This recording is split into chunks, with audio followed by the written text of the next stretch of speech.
Welcome to 74 Escapes new podcast series Breaking Bread with Vera Loulou. I'm Vera, and I will take you on a gastronomic journey to explore food as an expression of cultural identity. I'll be hosting chefs and industry professionals from all over the world to discuss everything about this art form that really nourishes our souls. Let's start. Today I'm so thrilled to welcome my chef friend Carlo Bernardini. Born in Venice, beautiful town of Venice, Carlo went on to graduate from culinary school and he specialized in hotel management. He cooked for renowned chefs including Pierre Gagnaire, as well as early experiences at the Dorchester in London, Cipriani in Venice, and La Cirque in New York City. Included among his many accomplishments is cooking for Her Majesty Queen Elizabeth and Bill Clinton, as well as Barack Obama. And today I'm so pleased to welcome our chef friend Carlo Bernardini to this edition of Breaking Bread. Hi, chef. How are you today? Wonderful, wonderful. Thank you for giving me this opportunity to have such a beautiful time together over the Zoom in. Pleasure to meet you. Pleasure to meet you. Not so many can boast of growing up in Venice. What was it like growing up in Venice?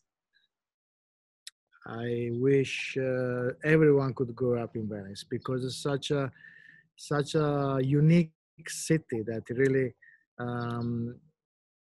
it inspires you because you're surrounded by just beauty. You're just surrounded by beauty. You're surrounded by beauty not only in terms of art, but beauty in terms of also lifestyle, the way we live, the way we taste the food, we discover the food, and the way our families teach us Value. to appreciate, Most about the food. So, and of course, those days when I was young and today, if we compare with today, a lot of things got lost on the road, but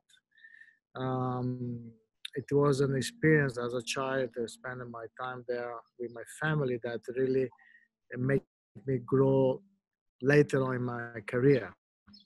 And Venice, I think, is a not only magic, but is also a very mystic city. So which it transmit a lot of different cross cultures from the old days. And really, it gives you an incredible inspiration of life. So it's a city that I recommend to everyone to see and visit. And of course, to discover all those little mama and papa restaurants, but they still have the authentic local cuisine and flavors, especially in some islands around the main island of Venice. So it was a gift given to me by God. Speak of the rhythms of the Venetian seasons. Well, you see, we are going from a period of festive time, colorful time, which is the carnival. So which comes every year between mid-February until mid-end of March. So during that period, basically, we have a lot of events where food is involved. So yes, you get dressed with masks and costumes and you do a lot of gathering together. And at the same time, there's a lot of traditional dishes that they usually eat only during that time of the year, like those little sweets, frittelle, like a little donuts with the raisin and rum and orange skin, or the galani, which is like a crunchy sweet bread with anisone flavor. So those every year as a child, we used to wait only that time of the carnival to be able to eat those. If you are going to ask our grandmother or our mother to do it out of those months, it was impossible. So what I'm trying to say, every time of the year there was a celebration. Like when we have the Redentore in July, which is it's like they say the National Day of Venice, and where all the boats are cruising around the Canal Grande. So that is the time when you really enjoy more the peach from the islands, the fresh asparagus, the strawberries. So you have every time of the year you have an experience to share with friends. You're eating, for example, cold fish, bacala, only in the cold months, like October and November, because they work with time, not before, not later. So it was very important to be able to maintain those traditions in the culinary aspect and also related to the lifestyle of the locals. So, what made you leave such a beautiful city? Where did you go after Venice? Well, after Venice, I went to school in Switzerland. I went to study in Switzerland. My family they sent me to. Actually, I was very lucky. They sent me to study management school in Switzerland, and then I was able to go much more and discover around the world. So I spent some time in Switzerland. I worked in St. Moritz, and then from there I went to England. I went to France at Pierre Gagné. So actually, that was the door for me to the world, which make me to open my visions, make it to open my way of living, my way of learning to cook every day, because I always been and I'm still very curious to see and to learn and to do new things. So I consider myself kind of gypsy of the world because never, my mother, she used to call me, how do you call it? She couldn't hold me, so I was always somewhere else, you know. So it was You and for I me. I've know. been always. Sorry? I think up until 2 years ago, I lived out of suitcase. So this is actually my first apartment in maybe ever. I'm so interested about your experience at Cipriani. I must say it's such a classic, such a establishment. I mean, since I was maybe 16 years old, not just Venice, but here in New York City, I go at least for a Bellini and some pasta. It's just such a joie de vivre. So what was it like working there? Well, that was the real school. The real school of what is an hotel. It was an education actually. It was not just a work. For me, it was more an education rather than a work because when you're able to enter those doors, you know already that you will absorb so much discipline, structure, professionality, how you do the billing properly, how you do a risotto properly, how you cook the liver alla veneziana the right way. So how One of you my do the favorites. tiramisu the right way. Yeah, because they've been doing that for years, from hand to hand, from tradition to tradition, but always they're doing the right way, with respect to the product, with the respect for the client, and with respect for No. themselves. Sorry? And to yourself. Yeah, that's another, and respect to yourself because that makes you feel good. So that really also what I was telling my team, my crew. I share with them the same thing. Even last night I had a briefing with my kitchen crew, and I said, "Look, guys, you need to use this one, your heart. Use that one. Use your feelings. So and respect the product. Respect what you do in front of you, and do it with attention, discipline, because there's no way around. Or you do it right, or you don't do it right. There's no in between. So entering those days, the doors of Cipriani, and there was all those dinosaurs of work. I mean, chefs and colleagues and the barmaids and waiters, which average age was between 50 to 60.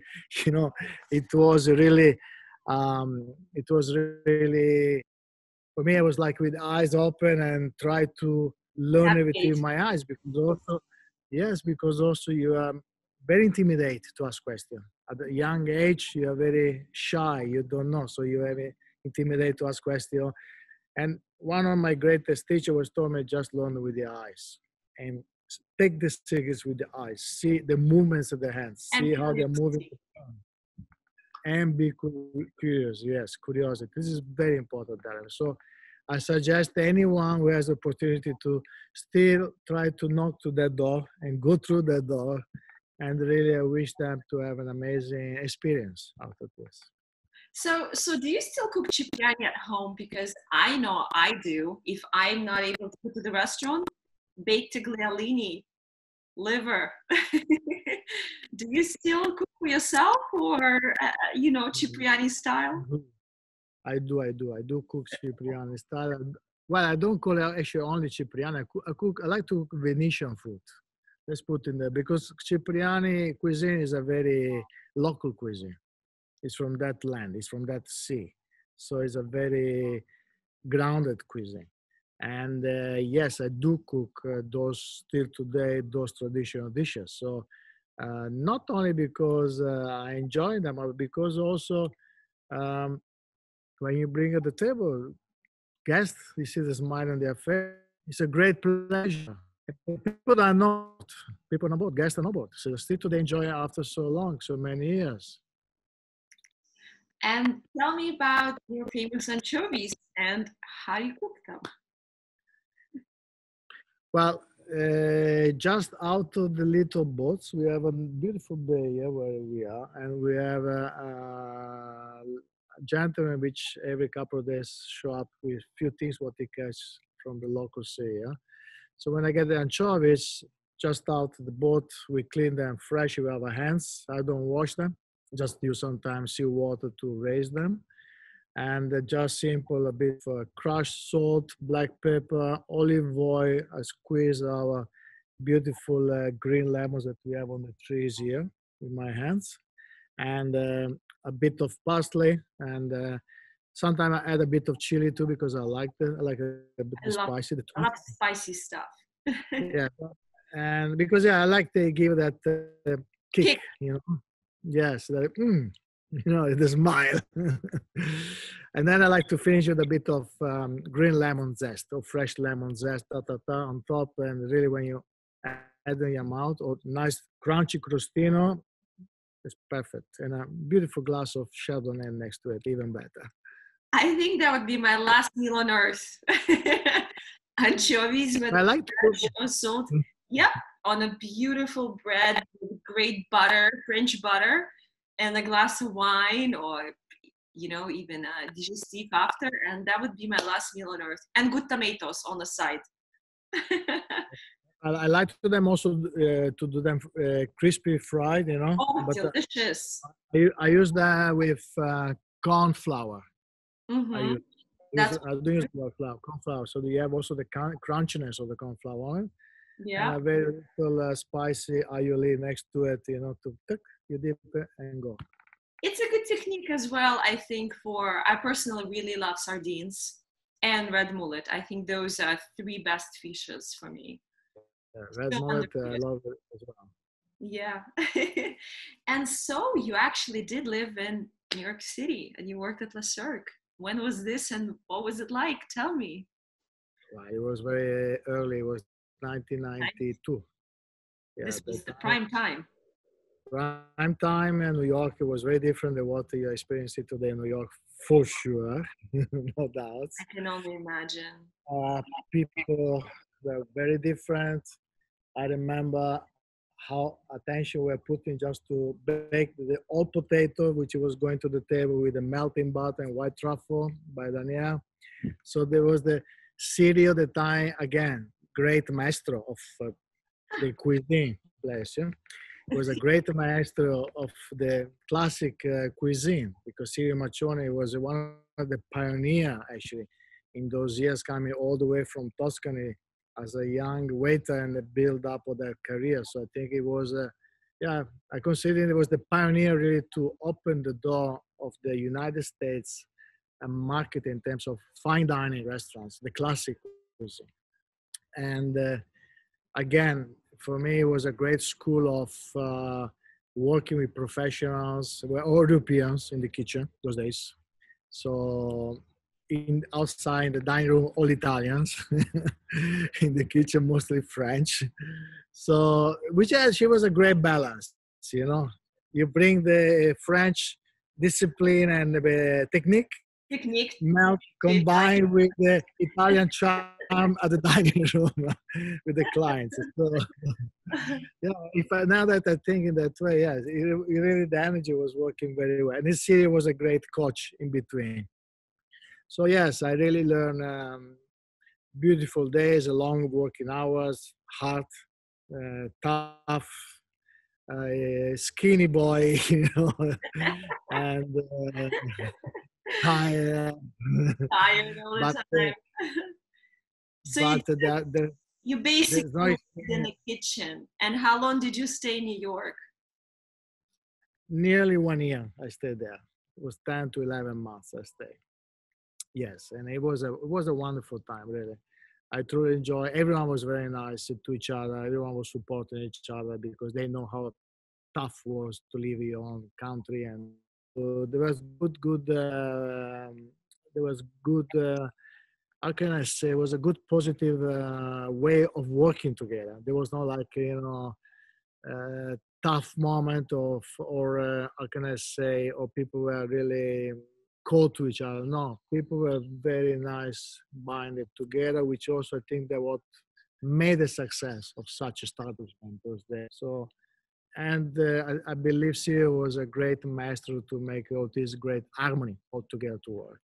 And I was very lucky that I saw great products, ingredients. We were really working those days with amazing materials, mostly coming from Europe, from France, from Italy, and stuff, and so on. But again, the butter, the butter, the way it was tasty, it was the best butter was coming from France. So the best white truffles coming from Alba. Everything was really prime quality, and was a great education also those days at the table in New York, because many people didn't have the chance to try many of those ingredients or flavors or dishes. So it was a great, I believe it was a great education New even for the Yorkers. clients, to be honest with you, because we were bringing culture from that part of Europe For the to first time, United States. really. Yeah, that's correct. So try some particular wines, try some different flavors. So I think it was a great education. Yes. And I'm so curious about your experiences working for Her Majesty. I'm very curious about your experience and knowledge about working for Her Majesty. What's her taste like? What does she like to eat? I'm so interested. I'd love to know. Well, I just got trained for 2 months how to. They teach us. They teach. I was involved too, by the way, how to do the best gin tonic. So that was 2 months training. I think that was the best experience actually because we had the guideline, the size of the ice cube, and the size of the lemon, the shape of the lemon, and the gin, and the It's tonic, that and how much to precise. put. Oh wow! And what's the ratio of gin to tonic? I don't know, it was pretty high actually. Less tonic, more gin. And no, she was a very, very, very exquisite person. Really, so humble, so. Um, Eloquent. I spent 3 days with her, and I cook with my team. We cook together several dishes, which they will give us, of course, some information, and we were serving the table. We had also family dinner for Her Majesty and everyone. So it was an amazing experience What an incredible experience, once in a lifetime. because it really yeah, brava, one lifetime, once in a lifetime, because really she gave me an opportunity to express what I could do. They give me trust, and I really we work hard to make everything Wonderful. smooth and Great. proper. Yes, of course, to be able to cook for the queen. You must have been so Really. proud. And your nonna and your mom. Yes, and we had a chance even to interact a little bit. So she was very pleased with everything and trying to get better light for you.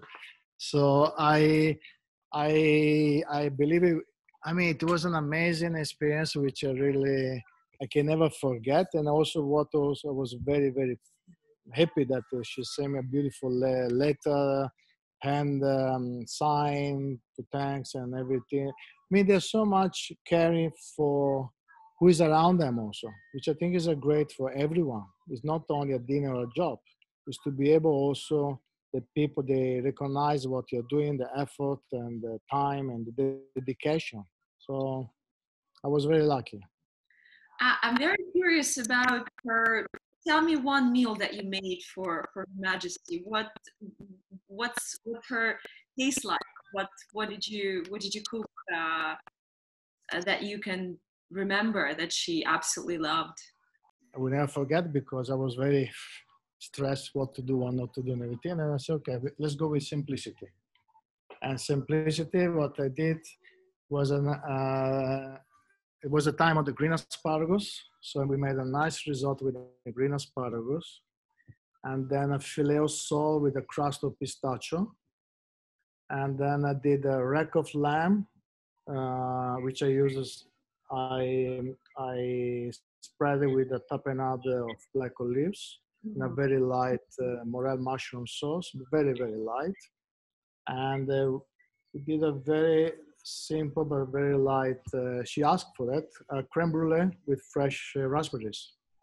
So that was one of the meals that we did the family. How interesting! It must have been just incredible. And so let's talk about beautiful Turkey and what brought you to Turkey. An Italian in Turkey. Don't tell me. In Italian Turkey, well, that time I was in Singapore with the Four Seasons, and then they say we have a new assignment for you to go to Turkey to open new Four Seasons. And I was thinking, Turkey, where's Turkey? I don't know, with desert, things like that. It must be. I have no idea what was Turkey, where was Turkey. And then, so because my dream was to go to Australia, actually. And then have you ever made it there? Yeah, for vacation, yes. It's one place I still haven't been to, and I'm so ashamed. And it's hopefully after Corona crisis, it will be the first place I'll go. Back to I recommend you to go and see it. It's such an amazing part of the world, so much to see. And I was very much, because that time I was very curious about Aboriginal ingredients. So really, I was doing a lot of research on those things. And how fascinating. Yes, because it's so much. I mean, this beautiful world we live today is surrounded by a lot of interesting things, so that we think we know everything. We don't know nothing, actually. We don't know nothing. So, yes. We don't know nothing. So anyway, I came to Turkey with the Four Seasons in 1996 to open the Sultanahmet. And the first Four Seasons, I don't know if you've been to Istanbul, to Turkey, but it was the first property in this part of the world for the Four Seasons. At the time there was only Milano and London Four Seasons, so it was the third property. And it was a very important project for them.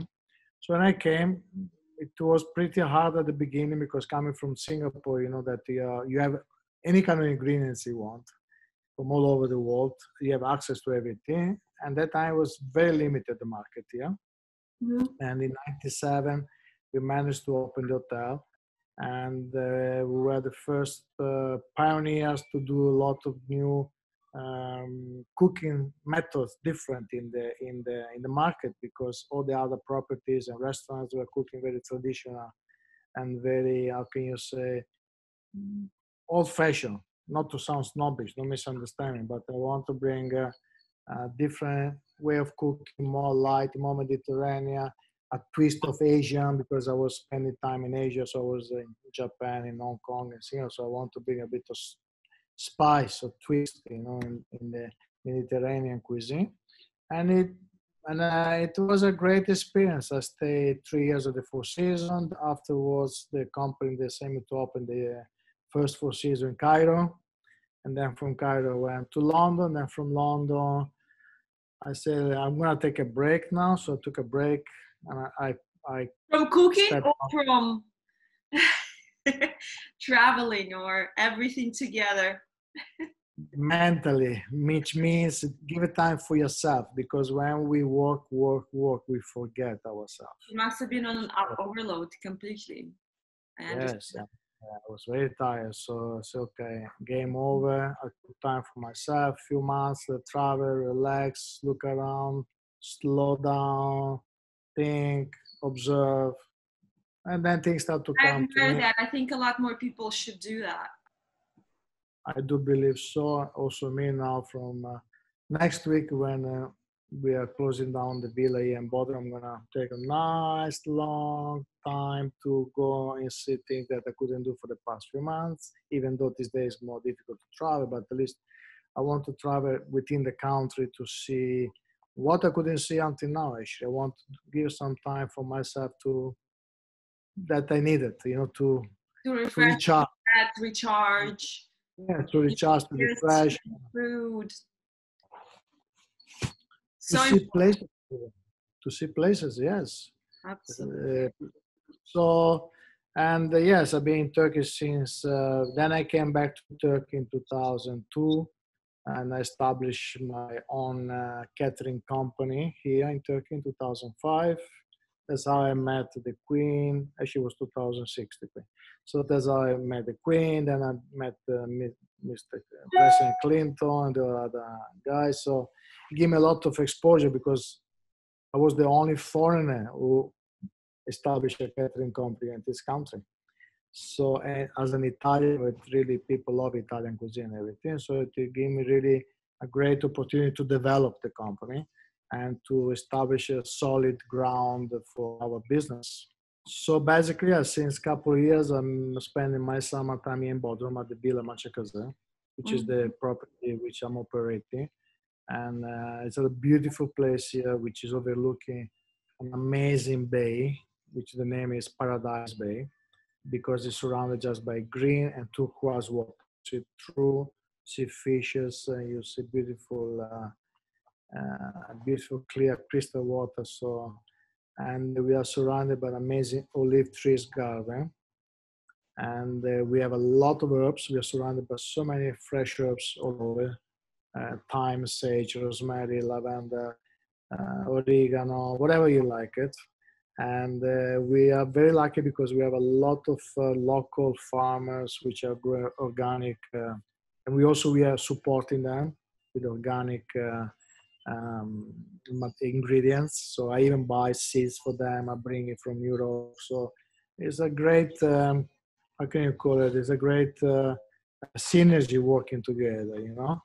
And also we have beautiful little villages around where you go to these weekly markets where you find all those very interesting seasonal ingredients. Now the season for chili mushroom start and morel. So you find What a lot of great beautiful. season. I have some in the fridge now. Yeah.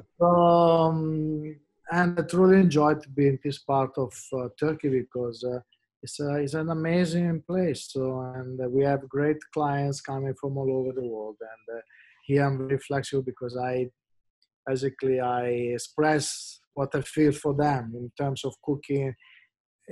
We are working without menus here. We are working basically what you feel to have. You see who's in front of you, so you come up with things that they will feel more comfortable, they will enjoy more.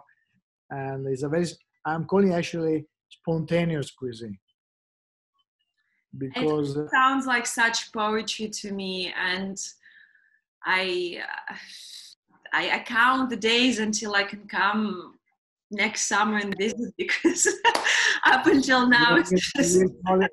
you will throw your ticket like that, the return ticket. Even though there's no more tickets like this, you will delete it. I was actually very close to get into to where you are now this summer, and it was a few days before I hopped on the plane. I got a notification, I got the job, so I had to take it, and it's a wonderful opportunity. I cook for fantastic people. And at times like this, the job is a blessing. So I had to put my travels on hold, which crushed me. But I'm just I can't come to visit and explore and meet you and talk to Demet. And I think it would be so much fun to organize something together and just absorb what Turkey has to offer. But saying that, I must mention my favorite market in Ventimiglia. I think it's a fantastic market. When you're in south of France and you drive through, when you go to Italy and when you go shopping in Ventimiglia, it's fantastic. I think many chefs like Mario Clagreco, they come to shop, and it's so much fun. And it's the French and Italian transition, but I enjoy that market so much. It's a memory of every summer since I was, since many years. Yes, because that time of the year is you're in a good mood somehow. And whatever you see in front of you, it makes you feel good and you want to use as much as possible and try to come up with a lot of different ideas. Yes, I'm agree with you. It's a great time, very joyful, which I'm sure we will have many, many, many more. How has pandemic impacted the hotel where you're at in Turkey? Have you seen, a change in whether it's good or bad in terms of customers, and how is it right now? Well, it was very uncertain until mid-June actually, because that's when we had the lockdown off here. At the first week of June, the lockdown was over, so people could start to travel from city to cities. And then when I was here beginning of June, we didn't even know if you were going to be able to operate or do something, or even to grab some business, because there was 0.0 things happening. And somehow we give some hope, and we look, okay, let's be positive. Let's try to knock the door to our regular clients and, see if we can invite them over back and so on. So, and then towards the end of June, things start to pick up in a good way. And luckily, this part of the world, it wasn't that bad affected like in many other European countries or some other part of the world. So we start to receive great feedbacks from the clients. We start to see travelers coming from many parts of Europe, and some from, even last night I met a client from Brazil. Turkey was one of the few countries that actually allowed people to come in. So I think you guys. Turkey was yes, and Turkey was one of the really maybe only country which the door was open all the way. And so that really we attract a lot of clients, and I have to be very honest with you, we've really been very busy. We didn't stop a day. We touch wood, we had a great summer. It was still on. We still have a great weather. We still have clients. We are working now for the New Year's Eve, for the November, December program, covering also New Year's Eve and Christmas. So this part of the world, yes, we have to be honest, we have been doing great. People came back. We saw a lot of new faces that before we never saw. So there's been also in a way slight transition of clientele in the market, because many of course couldn't travel from some other parts. And I believe, yes, even despite some negative, people are still not feeling sometimes very uncomfortable of socializing and so on, but we went through smoothly, safely for both sides, for the employees and for the guests. And of course, being open air all day with the beautiful oxygens, it really helped a lot. It makes people much more safe and secure. And people really were feeling great to be here, because they felt like in a safe zone. So they truly enjoy the food, the wines, the time, and the beautiful sunny days and swimming. I was lucky, we were lucky, so I cannot complain. And I wish the same for everyone.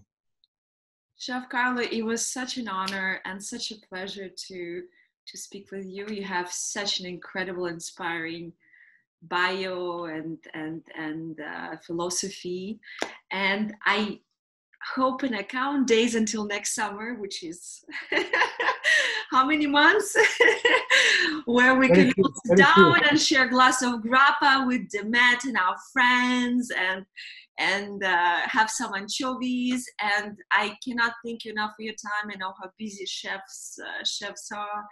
And it was such a great, beautiful talk. And I definitely want to keep talking more. And thank you so much. I thank you, Vera. Looking forward to have you over. We will cook together. Beautiful thing. And I show you my little secrets of where to pick up nice ingredients. Definitely, I can't wait. Yes. be safe, be well, you and all your family in New York, and I wish you beautiful things always, and looking forward again. And we welcome you in New York. Never know. Never know. Thank you so much.